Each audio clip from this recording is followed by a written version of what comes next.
Humildemente me achego a ti, com um quebrantado coração, de olhos fechados permaneço. Não ousarei abri-los pra te ver. Sentir tua glória é o meu desejo, tua vontade é minha obsessão. Sei bem os planos que tu tens pra mim. Tudo que eu quero é ser pai de multidões. Rasgue os céus mais uma vez, faz arder outra vez. Eu quero viver com intensidade o sobrenatural naturalmente.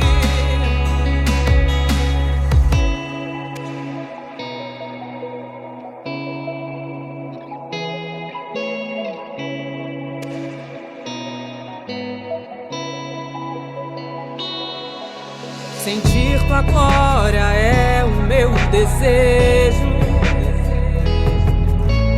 tua vontade minha obsessão. Sei bem os planos que tu tens pra mim. Tudo que eu quero é ser pai de multidões. Rasgue o céu mais uma vez, faz arder outra vez. Eu quero viver com intensidade o sobrenatural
Olá, tudo bem com você? Muito, aleluia, eu creio que sim, né? É um momento muito bom de estarmos agora aqui falando sobre as coisas de Deus. Primeiramente eu quero te agradecer e te parabenizar, né? Porque você tomou essa linda atitude, né? Foi a melhor atitude que você tomou, de se inscrever na escola, da Zion School. Nós estamos aqui felizes, né? Porque Deus tem proporcionado algo para nossas vidas. E essa é um privilégio estar falando sobre as coisas de Deus aqui com você. Bom, primeiramente eu quero me apresentar, né? Eu me chamo Leandro, né? Eu tenho 45 anos, fiz esses dias em abril. Sou natural de São Paulo, né? Mais precisamente lá eu sou nascido em Osasco. Nós já estamos aqui em Espírito Santo já há alguns aninhos, né? Sou casado, né? Minha esposa Cida tem me ajudado muito no meu chamado, tem acompanhado.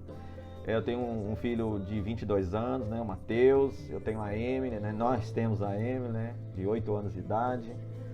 Nós servimos a Cristo, nós servimos ao Reino de Deus. Eu e minha casa servimos ao Senhor.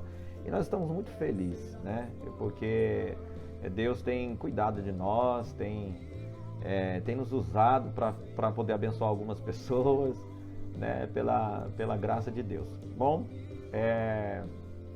estamos aqui para poder ser útil para a tua vida, né? Eu quero tentar ser útil para você.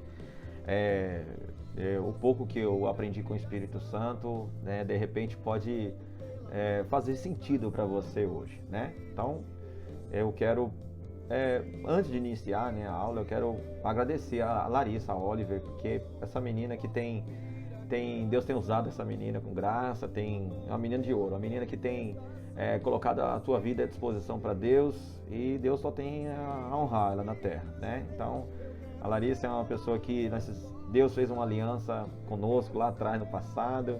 Tive a oportunidade de ser líder de jovens e ela está liderando a Larissa com muita felicidade, né? É muito bom, né? A gente vai falar sobre paternidade, é muito bom a gente ver ela desenvolver.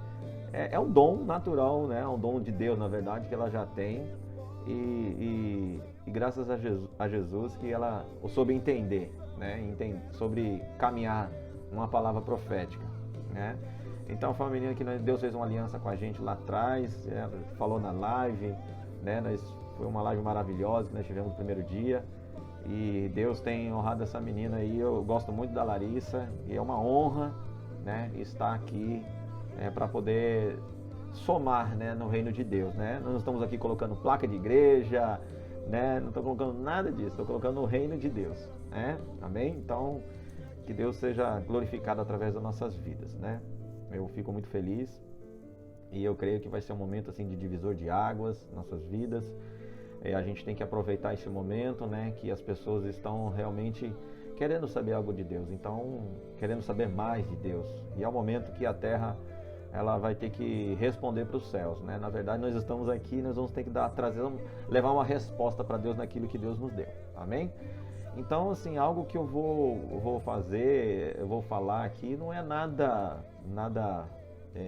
de novo.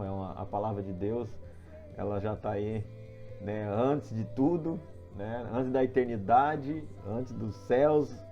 A Bíblia fala que no princípio Deus criou os céus e a terra. Então, antes que existisse alguma coisa, lá no princípio já existia o eterno. Então, nós vamos só dar continuidade àquilo que foi falado lá no passado. Então, não é nada novo para nós. Então, é um assunto muito, muito bom para a gente se falar, né? A Larissa já deu alguns spoilerzinhos na live sobre o que nós vamos falar, mas é assim que funciona mesmo. Amém? Bom, eu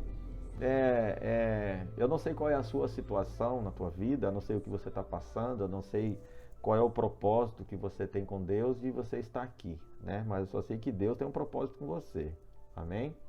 Eu vou falar sobre paternidade e paternalismo, né? Mas antes disso, eu acho que é fundamental a gente iniciar esse momento aqui de fazer uma oração, de a gente pegar e se você nós vamos ficar juntos durante 40 minutos aqui, e é uma comunicação que eu tenho contigo, né? E eu quero que você se sinta à vontade. E eu queria que você se desligasse da sua rotina agora, né?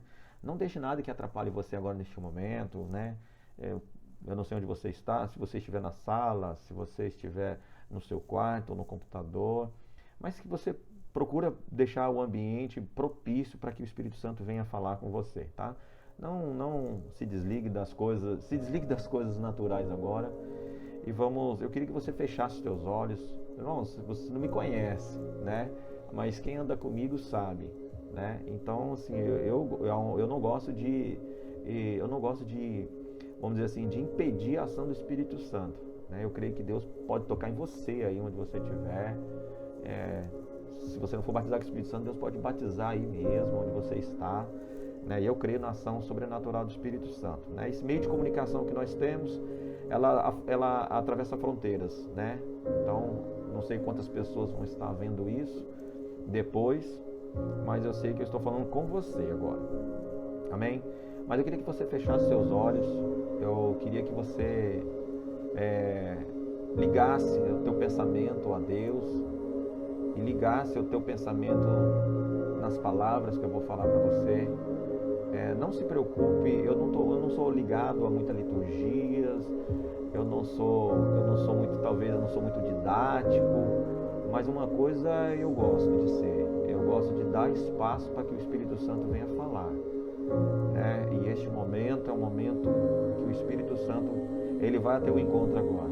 Então, por isso, feche seus olhos, se desligue das coisas deste mundo, tire esse momento para você ouvir o Espírito Santo falar com você.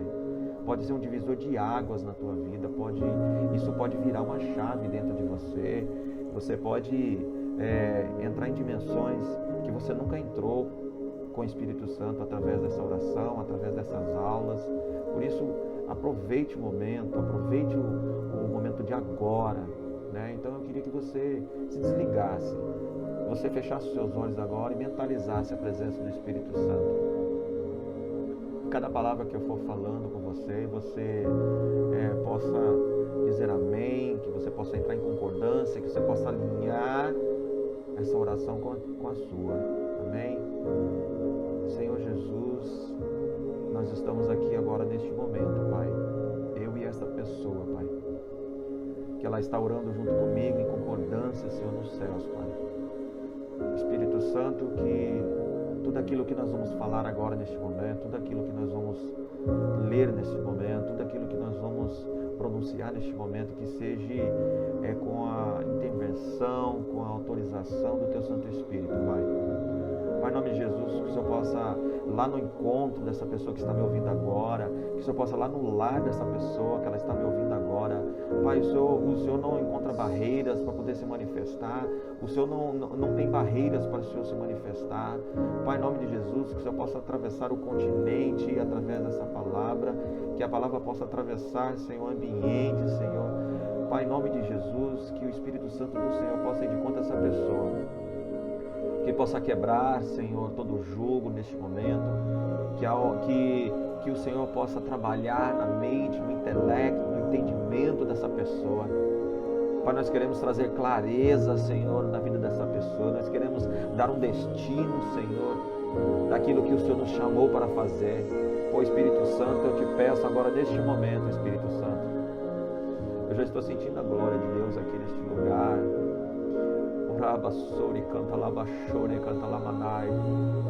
Senhor Espírito Santo, que o Senhor possa tocar no coração desta pessoa agora, que ela possa abrir o entendimento, que ela possa absorver, Senhor, toda a informação, Pai, necessária para a vida dela, Pai.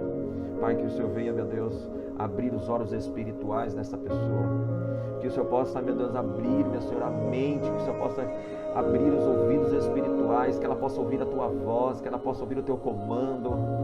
Ó Espírito Santo de Deus, eu creio no Teu poder, eu creio no Teu agir, que eu possa falar aqui coisas direcionadas pelo Teu Espírito, Pai, que cada palavra, cada coisa que será dita aqui neste lugar, Senhor, que o Senhor possa ir de encontro na vida dela, Pai. Pai, por isso, Senhor, Espírito Santo, eu te peço a permissão do Senhor para pregar a Tua palavra, a permissão do Senhor para falar sobre o Teu nome, a permissão do Senhor para falar do Teu milagre, a permissão do Senhor para falar do Teu amor, a permissão do Senhor para falar da Tua unção, a permissão do Senhor para falar da Tua presença, Espírito Santo. Xalabassou, decanta labadai. Vicanta labassou, xeremanai. Por isso, Espírito Santo, vai onde essa pessoa está agora, Espírito Santo. Quebrando o coração, abre entendimento para que ela possa desfrutar daquilo que o Senhor tem, Pai. Pai, eu oro, Senhor, em concordância, Senhor. Ela ora também, Pai. Que o Senhor fique à vontade neste lugar. Que o Senhor venha operar milagres, Senhor, através da Tua palavra, do Teu amor. Em nome de Jesus. Amém. Meu Deus, irmãos. Que ambiente gostoso para a gente estar, né? Eu sou assim mesmo. Eu quero que o Espírito Santo esteja em primeiro lugar. Eu quero me esvaziar de mim mesmo e deixar o Espírito Santo trabalhar. Amém? Bom, vamos à aula. Como é que você está se sentindo aí agora? Creio que você já foi tocado pelo Espírito Santo. Creio que você já está entendendo o mover neste lugar aqui. Eu não tenho calor, né, humano. Você não está muito perto de mim, mas o Espírito Santo é que te toca aí onde você está agora. Amém? E Ele faz essa ligação conosco. A gente vai trabalhar em unidade, a gente vai trabalhar em conjunto, né, para que o Espírito Santo possa agir. Eu sempre falei, né, e sempre falava isso, que Deus ele não junta pessoas, mas sim Ele une propósitos. Então, se a gente estiver dentro do propósito de Deus, pode ter certeza que Deus vai operar em nome de Jesus. Irmãos, eu vou ter uma mania de falar irmãos, que a gente está acostumado a pregar, né, com muitas pessoas, mas se eu falar aqui 1h à noite, se eu falar aqui irmãos e irmãs, não liga não. Eu não quero dar uma aula muito, né, muito cheia de formatos, muito cheia de regrinhas, tá? E deixa ver se você consegue me suportar aí por esse tempinho. Bom, eu quero ser o mais simples possível, né? Eu quero tentar ser o mais objetivo possível. Eu quero tentar falar uma linguagem que você possa entender. De repente eu não sou um bom ensinador, né? Um bom mestre para isso, mas eu quero tentar fazer com que você entenda com mais facilidade as coisas. Bom, eu vou falar sobre paternidade e paternalismo. De repente você já ouviu falar sobre isso? De repente você nunca ouviu falar sobre paternalismo e paternidade, mas apesar de parecer uma palavra muito, muito semelhante, né? A paternidade, paternalismo, mas ela vai gerar um resultado muito diferente de paternidade e de paternalismo, né? E eu coloquei na apostila, não sei se você está com a sua apostila, mas se você não tiver, você pode anotar. Eu coloquei assim como paternidade humana. Eu vou explicar um pouco sobre paternidade humana. Aí você vai entender ao longo dessa mensagem que eu quero passar para você, desse estudo. Dentro da paternidade humana eu coloquei alguns tópicos, né? Que é fundamento familiares, modelo paterno, proteção genitor, paternidade habilitada e... calma aí que apagou o computador. Ah, Jesus. Calma aí, deixa na prova não. Paternidade habilitada e legado para posteridade e geração responsável, né? Vamos falar rapidamente aqui de novo. Dentro da paternidade humana eu coloquei esses pilares, né? Eu coloquei fundamentos familiares, modelo paterno, proteção do genitor, paternidade habilitada, legado para posteridade e geração responsável. Eu vou falar um pouquinho de cada coisa, porque 40 minutos, mais ou menos, não dá tempo de você falar muita coisa, mas eu quero só tentar ativar você em alguma área, para você possa estudar mais depois, você possa se aprofundar mais, mas eu só quero tentar, né, dar um start em você. Aí o paternalismo, eu coloquei alguns tópicos também aqui que eu vou falar sobre a insegurança paterna dentro desse estudo. O modelo paterno atrofiado, trabalho individual, paternidade desabilitada, herança corrompida e geração egoísta. Os tópicos são fortes, né? Então dentro dessa paternidade humana também está eu abordei aqui, eu vou abordar aqui o paternalismo, né? Agora, dentro da paternidade familiar, olha só, de repente você está falando, pô, mas eu quero entender a paternidade de Deus. Mas uma coisa eu já tenho que deixar bem claro para você aqui. Por que eu tenho que colocar a paternidade humana primeiro? São fundamentos familiares, que é o primeiro tópico. Porque se você não entender o que significa a paternidade humana, os pilares familiares, você nunca vai entender a paternidade de Deus e os pilares de Deus para esse fundamento. De repente você está falando assim, como que eu vou entender uma paternidade humana, sendo que eu não tenho pai? Como eu vou entender pilares familiares, se eu não tenho família? Eu não sei. De repente você não foi criado pelos seus pais, de repente você não teve pai, você é filho ou filha de pais separados, né? De repente você foi criado pela tua avó, de repente você foi criado pelo teu irmão, pelo teu tio, de repente você não tem pai nem mãe. Não importa. O mais importante disso tudo, que a paternidade de Deus vai suprir toda essa sua necessidade. Agora, eu preciso explicar, mesmo que você não tenha noção, ou você viveu em um lar que tem você tem uma visão totalmente distorcida do que é uma paternidade humana, de que é um fundamento familiar, porque você não tem referência de família, mas a palavra ela vai te dar respaldo para isso, né? Mas você sabe, né? Ou você você sonha com uma família, com uma estrutura familiar. Bom, não importa, não sei se você é pai, se você é mãe, não sei, mas eu só sei que a palavra de Deus, né, e Deus vai suprir essa sua necessidade. Então eu coloquei aqui fundamentos familiares. O que tem a ver com fundamentos familiares? A educação dos filhos, meus irmãos, minha irmã, meu irmão, vai se acostumando com isso. A educação dos filhos hoje, ela está muito, mas muito difícil. E cada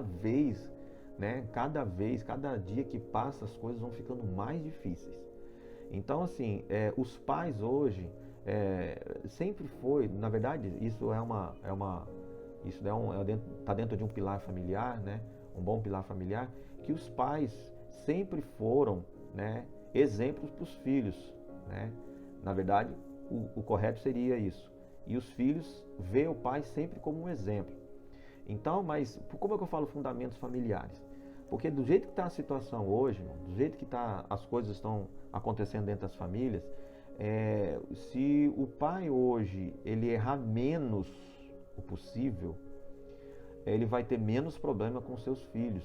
Se você é pai, se você é mãe, quanto menos você errar, né, quanto menos maus exemplos você der, melhor vai ser o resultado dos seus filhos.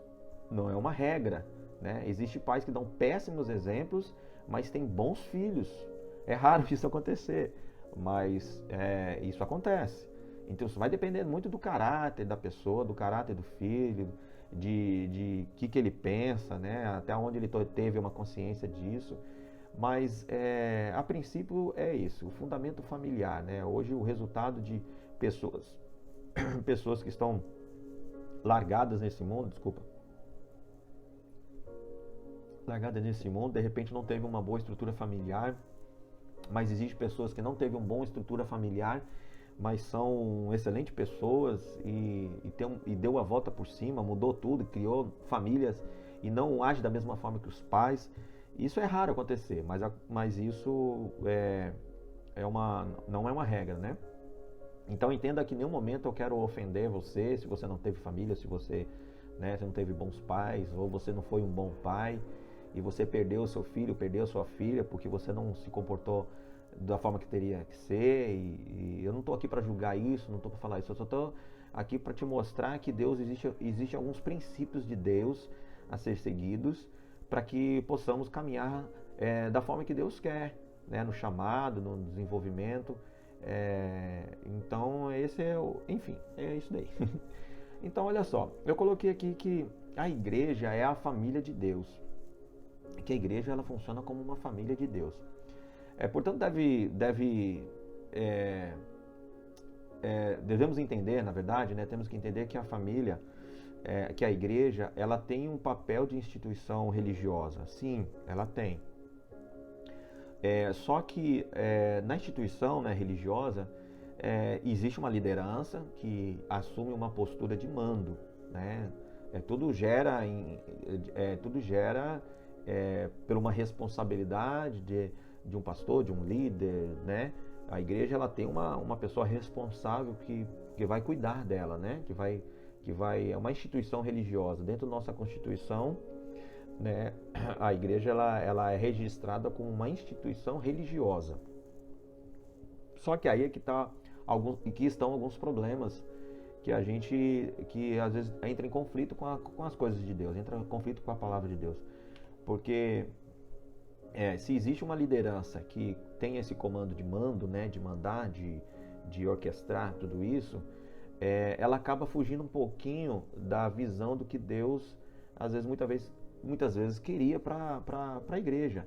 Porque a família, dentro da família, ainda que tenha o pai tem uma função ali de comandar, de dirigir, né? O seu papel mais saliente é de servir, né? Ele está ali como um líder dentro da tua casa, por mais que ele tenha autoridade de mandar, de desmandar, assim como o líder dentro de uma igreja tem autoridade de mandar e desmandar, porque ele é responsável pela igreja, né? Mas o maior, né, o papel principal de um pai, ele é de servir o seu filho, né? E a igreja, ela entra também na mesma visão. Por isso que eu falei que a igreja teria que ser uma família de Deus. Não porque ela tem um pai espiritual, né? Tem um pai espiritual que ele não, o melhor papel dele seria não mandar, mas em si servir, né? Jesus deixou isso bem claro, né? Jesus deixou isso bem claro em relação a servir a igreja. Agora, nem todo líder tem um coração paternal. Nem todo líder religioso ele tem vou falar líder religioso para você entender. Nem todo líder ele tem um coração paternal. Ele vai ter mais um coração mais de levar a igreja só como uma instituição religiosa, né? Que cumprir com obrigações, cumprir com regimes, com ata, com reuniões, com tudo isso. Eu não estou aqui batendo na igreja, eu não estou aqui falando mal da igreja, né? Misericórdia, porque a igreja é de Cristo. Mas eu estou falando que muitas coisas se misturam dentro da igreja e ela teria que ter um papel e ela acaba exercendo outro, né? Então, por isso devemos abolir, né? Abolir esta ideia de líder adquirir uma consciência de não ter uma consciência de mandar, mas de ter uma consciência paternal, né? A paternidade ela tá ligada a servir, né? Então essa é a ideia. O bom líder não é aquele que manda, né? O bom líder é aquele que ganha, que conquista, né? A Larissa até falou também no vídeo que você se torna parecido com aquilo que você adora. Então, se você tiver um líder que realmente ele ama, que ele é um pai para as pessoas, ele exerce a função não de um líder de mandar, mas sim de um pai, de atrair as pessoas, né? A Bíblia fala que Jesus ele é como fosse uma galinha que abre as suas asas, né? E traz os pintinhos, né? Traz a sua cria, né? Para debaixo das asas dela. Esse aí seria o papel da igreja, de proteção, de guardar, de servir, né? Nossa, tem muita coisa para falar. Se eu tenho, preciso correr, senão não vai dar, não vai dar tempo. Não, mas é assim, a ideia principal, né, para a gente começar aqui seria isso daí. Agora, eu vou dar uma visão panorâmica, não sei se você está com a apostila, uma visão panorâmica da visão paternal de algumas pessoas que passaram na Bíblia, né, que estão lá, né, na verdade, e que deram alguns exemplos de bons, de maus, de bons pais, de maus maus ou de bons líderes, né, de maus líderes. Mas aqui eu coloquei alguns aqui, que é Davi, Moisés, Eli, Abraão, Isaac, Jacó, e vou falar um pouquinho do pai, do filho pródigo. Amém? Então, mas eu quero só ler 3 versículos aqui, que fala aqui em Deuteronômio 8:5. Diz assim: sabe, pois, no teu coração que como um homem disciplina o seu filho, assim te disciplina o Senhor teu Deus. Deuteronômio 8:5. Sabe, pois, no teu coração que como um homem disciplina o seu filho. Ele já está deixando bem claro aqui que um homem, por isso que eu dei essa questão. Deixa eu tomar uma água que seca a garganta. Assim como um homem, quer dizer, assim como um pai disciplina o seu filho, ele está falando na postura humana. Então aqui já encaixa, joga nesse primeiro versículo aquilo que eu estou falando sobre a paternidade humana. Ele está falando aqui, assim como um homem disciplina o seu filho, assim disciplina também o Senhor. Deus também disciplina a gente. Então por isso que você tem que entender sobre a paternidade humana, porque você vai ter referência do que Deus está falando com você. Em Timóteo 3,4, 1 Timóteo 3,4 fala assim: que governe bem a tua própria casa, tendo seus filhos em sujeição com toda a modéstia. Então, o homem, né, o pai, que ele governe bem a sua própria casa, tendo seus filhos em sujeição com toda a modéstia. Fala de correção, né? Fala de princípio, né? Fala de honra, você se sujeitar. Então, assim, tudo isso está ligado à família, tudo isso está ligado ao princípio de Deus aqui em relação à paternidade. Mateus 7,9 diz assim: qual dentre vós é homem que, pedindo um pão, ele está falando aqui, qual dentre vós, que é homem, ele não está falando de algo espiritual não, então, qual dentre vós é homem que pedindo o seu filho pedindo, né, um pão, lhe dará uma pedra? Ele está falando aqui em relação a filhos, de pais e filhos terrenos. Ele está falando assim de homens do lar, dos lares, ou mulher. Quando eu falar pais aqui, de repente você foi criado por pai, mas sim pela tua mãe, ela tem a figura paterna, né? Ela é responsável, então ela se encaixa, assim como sua avó, sua tia, seu tio, quem criou você é uma referência de submissão a quem te criou, né? Ou quem te cria. Bom, vou falar sobre a paternidade de Davi, vou falar muito rápido, vou falar rapidinho, tá? Davi foi um filho, um bom filho. Davi, na verdade, ele foi um ótimo filho. Porque logo de início ali, quando a gente começa a ver a história de Davi, né? Quando Jessé vai lá na casa quando Samuel vai lá na casa de Jessé, você já tem um indicativo ali de que ele era um bom filho. Por quê? A Bíblia fala que ele estava no pasto cuidando das ovelhas do seu pai. Então, o filho que serve o pai, que trabalha com o pai, que ajuda o pai, você já tem uma referência aí que ele era um bom filho. Então, aí vamos seguir essa linha de raciocínio, que o filho já servia o pai. Então, só que ao crescer, Deus chamou ele e tal, tudo mais, e a história é longa, mas eu vou resumir. E quando Deus vai lá e chama e convoca Samuel para poder ir lá ungir Davi para rei, e passa-se anos aí, depois ele se torna rei. E aí a gente vai ver que Davi, ele foi um bom instrumentista, né? Que depois, quando Saul está endemoniado lá, e pede para chamar um levita e buscam Davi, leva Davi, quando ele tocava aquela harpa lá e o demônio saía, tal, tudo mais, porque ele era o dom que Deus tinha dado para ele. Então eu falei, ele era um bom instrumentista, ele era um ótimo guerreiro. Depois que ele se tornou rei, ele ganhou muitas batalhas, então era um bom guerreiro.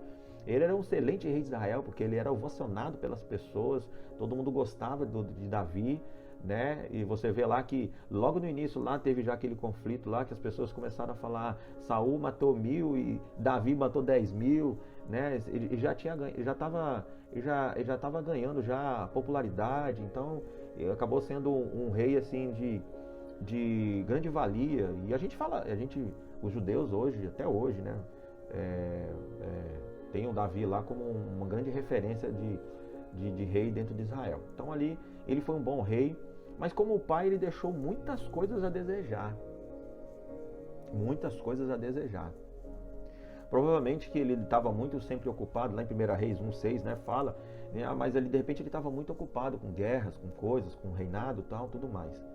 Bom, mas não justifica algumas coisas, né? A gente vai ver logo no princípio ali, quando lá no livro de Samuel fala, quando, eu vou resumir, porque quando Davi estava lá no palácio, e ele passa naquele palácio e vê uma mulher se banhando, e ele fita os olhos naquela mulher se banhando, e quando ele procura saber quem é aquela mulher era uma mulher casada, uma mulher que já tinha um marido, e ele vai e deseja aquela mulher, pede seus guardas trazem aquela mulher para ele, e ele se deita com a mulher, e aí ele peca ali, porque ele está traindo, né? Ele tá cometendo um adultério, e está levando a pessoa também a adulterar. Então, depois disso daí, ele oh meu Deus do céu, fugiu aqui a mente. Né? E esse pecado, isso aí acendeu uma ira de Deus na vida de Davi, né? Então, e a espada da justiça, né, de Deus, assim como Natan havia proferido sobre a vida dele, já começou, porque logo quando o filho nasceu, né, o primeiro filho dele já morreu logo em seguida. Então, aí depois teve o quê? Amon, o seu filho Amon, ele estrupou sua própria irmã, né? Cometendo o quê? Um incesto, que isso era algo inaceitável para Deus, era abominação para Deus. Até hoje, né? Na verdade, sexo entre irmãos, sexo entre famílias, assim, entre irmãos de sangue, e ali já cometeu incesto, então houve assassinato. Absalão matou seu irmão Amon depois. Vixe, foi uma tragédia uma atrás da outra. Depois disso, rebelou contra seu pai, né, Davi. Lá em 2 Samuel 17:27 também conta a história. Depois Adonias também tentou usurpar o trono de Davi, que já estava velho, né? Então ele falou, não, queria tentar tomar o trono. Foi uma sucessão de problemas e de erros, né, que aconteceu ali. E a gente vai ver lá depois em Salmo 51, Davi, ele reconhecendo tudo aquilo que ele tinha feito de errado, né, tudo aquilo que ele tinha cometido de errado, e aí ele passa a viver a misericórdia de Deus, né? Deus poupa a vida dele, né? E Deus, ele dá uma oportunidade para Davi, e depois a gente vê a história que Salomão, né, quando Deus, ele dá oportunidade para que o filho de Salomão, né, o filho de Davi, desse continuidade naquilo que Davi havia sonhado.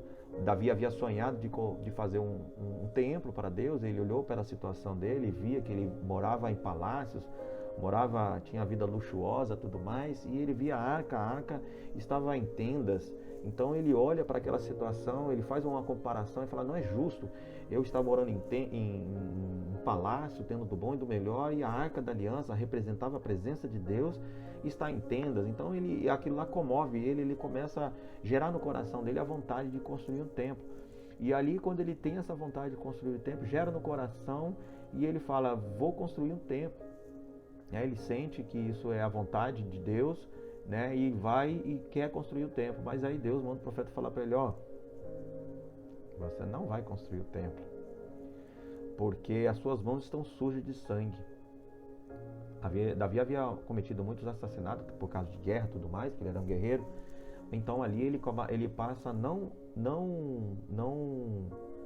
Deus não havia autorizado ele a fazer isso. Mas olha que interessante, aí depois disso, ele pega e por causa dessa proibição de Deus, você imagina que ele poderia tomar a atitude de não fazer mais nada para Deus. Pelo contrário, o que ele fez? Ele começou a juntar ouro, prata, bronze, madeiras, tecidos finos, tudo mais, tudo do bom e do melhor, tudo aquilo que tinha conquistado em guerra, em despojos de guerra, e ali ele começa a juntar toda aquela riqueza. Durante um tempo ele junta toda essa riqueza, e aí o filho dele é o sucessor do trono. Isso é tudo depositado para o filho dele, tudo passado para Salomão, para que Salomão possa construir o templo de Salomão.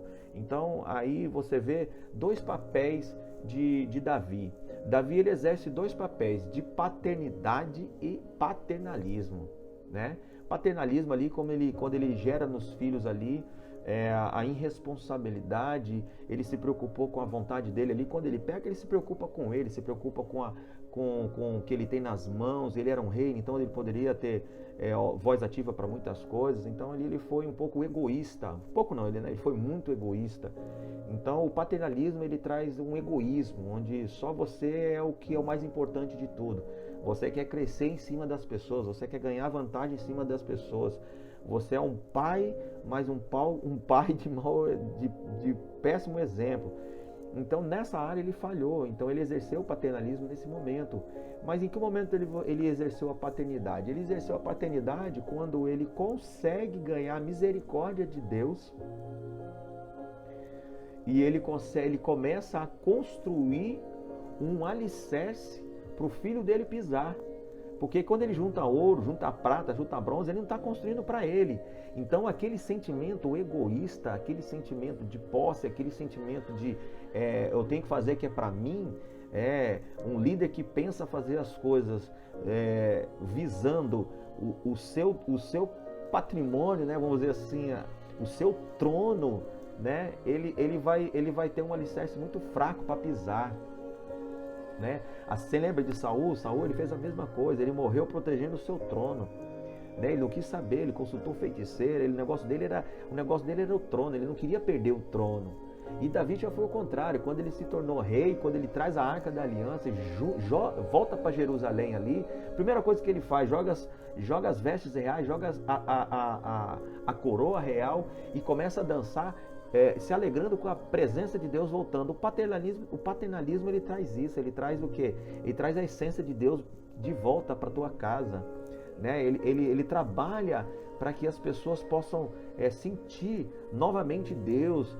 Ele trabalha para um conjunto, ele não trabalha para ele mesmo, ele não se preocupou com a coroa, ele jogou a coroa no chão, jogou as vestes, falou, eu quero adorar a Deus. O paternalismo, ele trabalha o oposto disso daí. Ele vai trabalhar para o seu próprio reinado, vai trabalhar para a sua própria vontade. Então Davi, ele exerce a paternidade a partir do momento que ele junta todo aquele ouro e transfere tudo isso para o seu filho. Você está entendendo? Você está entendendo que ele exerceu as duas funções? É um caso raro, mas acontece. É o arrependimento e tudo mais. Vamos lá. Aí eu vou falar sobre Moisés. Moisés, ele não... Talvez ele encaixe nesses dois quesitos também de paternidade e paternalismo. Mas eu acho que ele exerceu um pouquinho do paternalismo. Por quê? Porque Moisés, quando nasce os seus dois filhos, que ele teve em Midian ali com a Zípora, a filha de Jetro, o texto não diz qual dos filhos, né, ficou sem a circuncisão, mas ele comete uma coisa absurda, que é não circuncidar, né, na verdade, os seus filhos, porque era lei, fazia parte, né, ali você encontra ali em Levítico ali falando sobre a circuncisão, sobre o filho ser circuncidado. Jesus, ele passou pela circuncisão, ele foi circuncidado com 8 anos de idade. Isso daí é uma crença judaica, até hoje eles fazem isso. Então ele deixou de fazer isso com seus filhos. E aí eu acho que ele encaixa em uma situação. Deixa eu falar uma coisa para você entender. Por que eu acho que ele exerceu um pouquinho de cada coisa? Paternidade, paternalismo, mas ele fez uma outra coisa que isso faz até hoje. Muitos pais fazem isso. Protecionismo.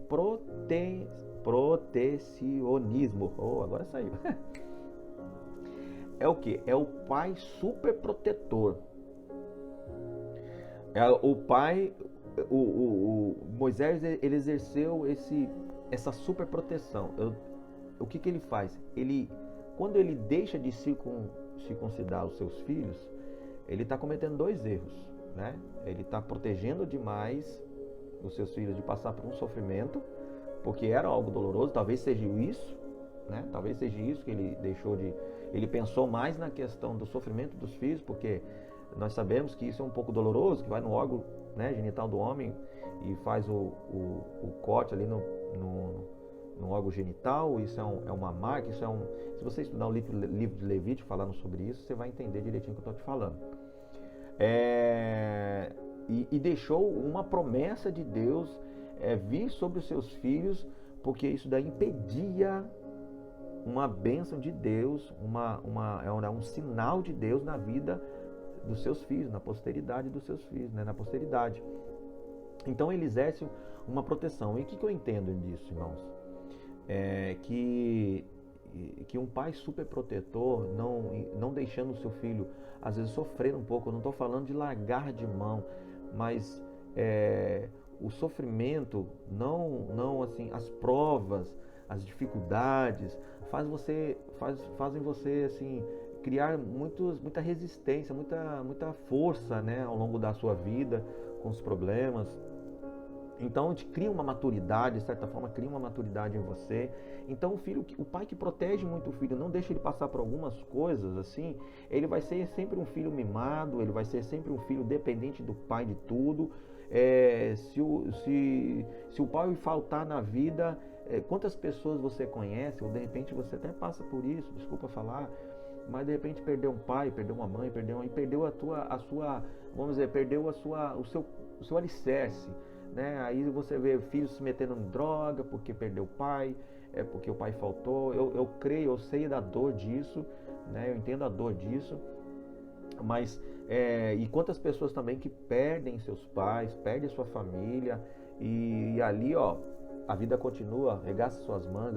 Eu sei que tem um sentimento, né, de amor, tudo mais, pela família, mas regaça suas mangas e, ó, bola pra frente, continua e sobe na vida, cresce e vira uma referência muitas vezes de exemplo a muitas pessoas. Então, assim, mas o que eu quero dizer é o seguinte: porque Moisés, ele protegeu demais e não deixou o seu filho passar por algum certo sofrimento. E o principal disso tudo é que ele estava impedindo a bênção de Deus de chegar aos seus filhos. Então, de repente, essa superproteção pode impedir de certos filhos receberem a bênção de Deus.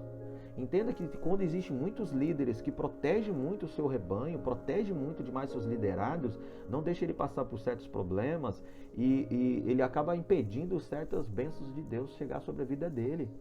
Então o pai, ele tem que liberar os seus filhos, ele tem que deixar ele passar por alguns problemas para criar resistência física, resistência espiritual, tudo mais. A Bíblia fala, aquele que é sustentado de leite e aquele que ele precisa aquele que se alimenta de leite é diferente daquele que se alimenta com um alimento mais forte, mas tudo mais. Você hoje, você não pode se alimentar só com leite, porque não vai te trazer força física para isso depois, não vai te trazer nenhuma resistência física, porque o leite não vai te sustentar. Mas quando você era bebê, te sustentou e me sustentou também, né? Todo mundo. Mas hoje não, hoje é alimento forte, né? Hoje você precisa de algo mais forte. Então, com essa atitude, ele estava deixando o seu descendente sem a marca da aliança de Deus, né, com o seu povo. É uma responsabilidade muito grande, uma irresponsabilidade grande de Moisés que estava fazendo. Mas ali o que acontece? A Zípora, ela teve um discernimento, né? Ela viu que isso ia trazer um prejuízo na vida dos filhos.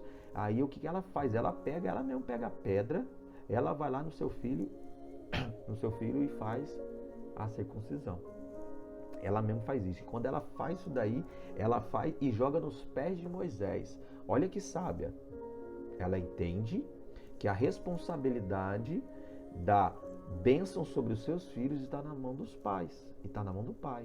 Então ela faz aquele ato, fala assim, eu fiz o ato da circuncisão e toma nos pés de Moisés. Aí Deus estava acendendo a ira sobre Moisés, mas por conta disso ela recebeu essa marca, a criança recebeu essa marca, né? E foi jogada nos pés de Moisés. Então ela estava livre, e estava livre da condenação, e Deus poupou Moisés por conta disso, né? Só para você entender um pouquinho aí do que eu estou querendo falar. Amém? Tá dando para você entender um pouquinho, né? Agora Eli, eu vou falar sobre Eli rapidinho. Eli ele exerceu uma função paternalista. Esse sim eu posso garantir para você que ele exerceu o papel paternalista. Por quê? O sacerdote Eli, ele foi repreendido por ele através de Moisés por causa dos pecados dos seus filhos. O que acontece?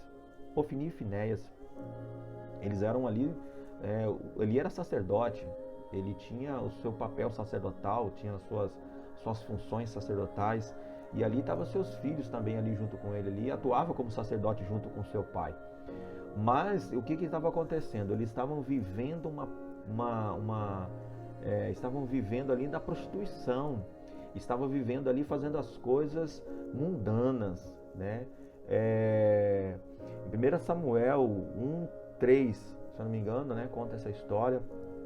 E a Bíblia fala que eles estavam ali, eles foram comparados como os filhos de Belial, né? Era um mundano, ele estava fazendo as práticas mundanas de orgia, de prostituição, e estava ali fazendo o seu papel sacerdotal. Quantas pessoas estão fazendo dessa forma dentro da casa de Deus? Quantas pessoas que estão tocando instrumentos de Deus, consagrados a Deus? Quantas pessoas estão em ministério de louvor, estão pregando a palavra, mas estão na prostituição, estão na pornografia, estão fazendo tudo isso? É igual o filho de Eli, Ofni e Finéias. Estão fazendo a mesma coisa, estão lá pegando instrumentos, estão subindo em púlpito, estão falando, estão pregando. Deus vai passar a régua, irmão. E ali o que acontece? Eles fazendo tudo isso e o pai, sabendo que os filhos faziam isso, não tomou partido disso. Isso aí é a permissiva, né, que vai levar o pecado, vai levar as permissivas sobre o pecado dentro da família, dentro da igreja, dentro de qualquer lugar que existe, e existe em vários lugares isso, e isso vai ser um abismo que vai levar a pessoa para a morte. E o pai ali, então, ele não dá correção para os seus filhos. Então entenda que você, se for pai, corrija seu filho. Se estiver errado, chama atenção. Se você estiver se os seus filhos estiverem andando nesse caminho, se você tiver liderados andando nesse caminho, corta logo isso, repreende isso na vida dele e corrige isso, porque isso daí pode ser morte para o sacerdote, assim como Eli também morreu, e os seus filhos também morreram por conta disso. Então essa permissiva, ela tem que ficar escassa da nossa vida, não pode fazer parte da nossa vida. Então fala sobre aquele pai que permite tudo. E a obra de Deus, ela não funciona assim. O reino de Deus não funciona assim. As coisas de Deus não funcionam assim, né?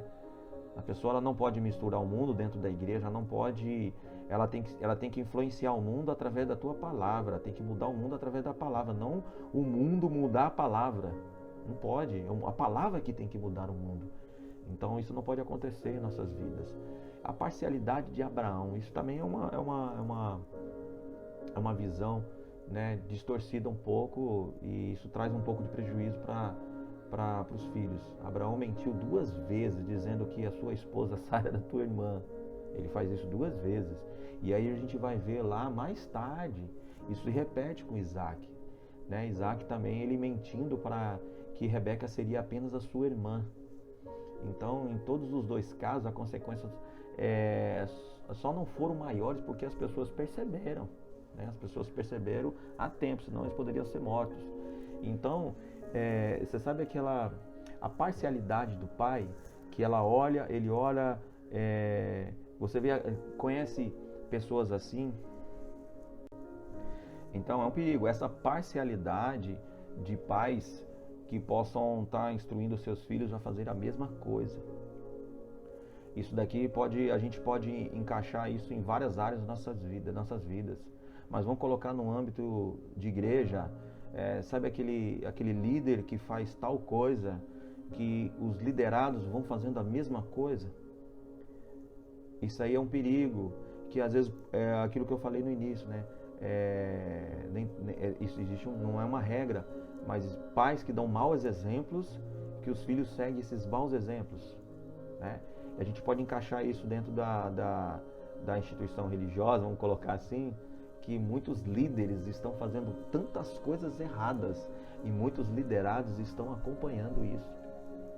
Então isso aí, essa parcialidade de Abraão gerou o filho também mentiroso. Ele mentiu lá atrás, né, dizendo que Sara era tua irmã. Depois lá na frente ele mentiu que Rebeca era tua irmã. Ele deu uma consequência, ele imitou o seu pai. Então, essa parcialidade de Abraão gerou um filho mentiroso também. E a gente está vendo isso, líderes que estão dando maus exemplos, e os liderados estão indo tudo atrás, tudo fazendo a mesma coisa. Então, observa quem você está seguindo, observa com quem você está andando, preste atenção naquele que está te liderando. Eu não tô pregando aqui uma rebeldia, mas eu estou tentando abrir os teus olhos para que você possa, não seja rebelde. Se você não está conivente com tal liderança, se você está sentindo isso, que está trazendo um dano para a tua vida, se você observou que existe uma mentira, se você observou que existe um pecado, se você observou que existe algo errado, peça para sair. Peça para sair. Não entre em rebeldia, porque o pecado de rebeldia é pior do que feitiçaria. Então não se torne um rebelde, que aí vai vir contra você. Mas se você sentiu que existe uma liderança, que ela não está em concordância com a palavra, você tem todo o direito de pegar e sair. Sai fora, que isso vai ser uma tragédia para a tua vida. Você pode cometer os mesmos erros. Isso pode vir sobre a tua vida. Você pode isso pode gerar uma consequência dolosa para a tua vida. Então, observa quem está te liderando. Jesus, ele foi muito observado. Os seus discípulos queriam saber todos os detalhes. Eles fizeram muitas perguntas para Jesus. Porque estavam desconfiados? Não, porque eles queriam saber realmente se ele era o Messias. No entanto, que Jesus, ele pergunta isso para os seus discípulos. Ele fala: quem dizem aí que eu sou? A preocupação de Jesus era que ele soubesse quem realmente ele era. E ele pergunta isso para os seus discípulos: quem dizem aí que eu sou? Ele fala: uns falam que você é o profeta, uns falam que você é Elias. Né? Então, cada um teve uma opinião diferente.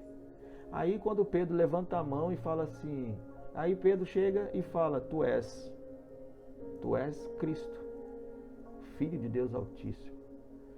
Pedro, ele tem uma revelação. Ele soube quem era Jesus. Quando Pedro reconhece que Jesus é o Messias, Jesus, ele fala assim para ele, assim: sobre esta palavra edificarei a minha igreja. Então, o que vai fazer a diferença hoje? A igreja precisa ter a revelação do Pai. E aí ele fala: não foi carne nem sangue que te revelou isso, mas sim o meu Pai que está no céu que te revelou isso. Ei, a igreja só vai caminhar se tiver a revelação do Pai. Ela só vai andar numa visão profética se ela tiver a revelação do Pai. Tem muitas pessoas que estão achando que Jesus é Elias, que Jesus é um profeta. Esse cenário está atual hoje. Então você precisa saber quem é o seu líder, você precisa saber quem está te liderando. Então você procura saber assim, você procura buscar a revelação do Pai, assim como Pedro teve a revelação do Pai. Entendeu?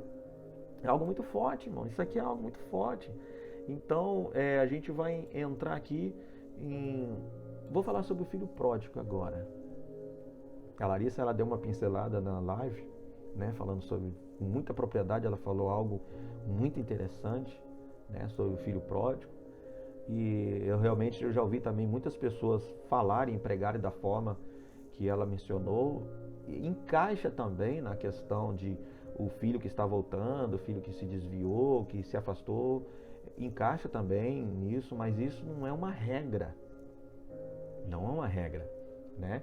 O filho, quando ele pede para o pai a sua herança, né? Você sabe que a herança, você só tem direito à herança quando um pai morre, né? Quando existe morte na família, então você passa a ter direito à herança porque existe morte. E o pai não havia morrido. Isso já é um sinal de desprezo do filho para o pai, né? Eu quero entrar nesse contexto assim, de um desprezo. Eu falei assim: eu não me importo com o Senhor, eu não me importo com as coisas, eu não me importo com a minha família, eu não me importo com nada disso. Eu só quero a minha herança. Você conhece pessoa assim, que ela fala assim: eu não quero saber de nada, não importa o que os outros pensam, né? Eu só quero saber de mim. São pessoas egoístas, né? Então ele foi egoísta, ele quis a parte dele, o pai vivo. É a falta de respeito, exigir a herança do pai, o pai vivo. É como ele não, ele considerou o pai dele morto. É como o pai dele não existisse para ele. E aí o pai, ele pega e dá essa herança para o filho, dá a parte dele da herança. Nós sabemos a história, ele vai para o mundo. A Bíblia fala que ele gastou tudo com meretrizes, gastou na prostituição, se prostituiu, gastou toda a sua herança. E aí quando ele tem um lapso, ele tem um pensamento daquilo que havia na casa do teu pai. E ele começa a entender aquilo que a família dele tinha, do que os funcionários do seu pai tinham, o que eles recebiam, né? Sobre a alimentação que ele tinha dentro da sua casa. Ele começa a entrar nesse pensamento dele, e ele começa a dar um start nele e fala: poxa, meu pai, eu preciso voltar para o meu pai, eu preciso voltar lá para minha casa, eu preciso voltar eu preciso voltar para aquele que me amou, aquele que me ama. Então ele volta, e quando ele volta, ele encontra o pai de braços abertos, e ali o pai dele, ele recebe o filho dele, põe uma capa sobre ele, põe um anel com sinal de aliança, né? Põe uma capa com sinal de honra, honrando o seu filho. Vai lá, corta um cordeiro, mata um cordeiro e faz um churrascão pro filho, né? E isso daí é o pai, o verdadeiro paternalismo, irmão. Aquele que atrai o filho para si, né? Aquele que atrai, independente da situação, independente de que forma, independente do erro, independente do pecado, o pai, ele atrai o filho para si. Ele atrai para si, como ele fala assim: filho, não sai mais da minha presença, não sai mais de perto de mim. Aqui é o seu lugar, aqui é a tua casa, fique debaixo da minha tutela. Eu quero que você entenda, você como filho de Deus, você e Deus, ele fez esse exemplo que Jesus, ele dá aqui sobre o filho pródigo, é exatamente o exemplo dele. É aquilo que Jesus, ele veio fazer. Ele veio aqui, ele trouxe sentido para a nossa vida. O que ele veio? Ele veio trazer o destino nosso. Ele veio alinhar o nosso destino para o Pai. Ele veio revelar o Pai. Lá em Lucas 10 ele fala que ele veio revelar, ele veio manifestar o Pai. Ele veio trazer um destino, ele veio dar ele veio dar uma direção para você, ele veio apontar o Pai. Então quando ele faz isso, Jesus, ele faz isso, a ação dele na cruz, e ele fala: o meu Pai me enviou, nada disso eu teria feito se não fosse para o meu Pai. Lá em Mateus 6, ele fala, 6,6, ele fala: entra no teu quarto, fecha a porta, ora ao seu Pai em secreto. Ele está falando de um lugar secreto, onde que o seu Pai vai te ouvir, o seu Pai vai te ver. Então, se você tem uma distorção sobre tua família de pai, de mãe, eu quero falar para você que Deus, ele é poderoso para curar qualquer ferida da tua vida em relação ao seu pai, em relação à sua mãe, em relação à sua família. Então, por isso que eu coloquei como a paternidade humana, porque você precisa entender essas coisas.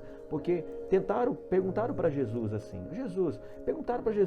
gostariam de saber mais coisas do céu, eles queriam saber mais coisas do céu. E Jesus, ele sempre trouxe parábolas assim, trazendo óticas naturais. Jesus, quando ele fala em Mateus 13, ele fala: o homem que saiu para semear em terreno pedregoso.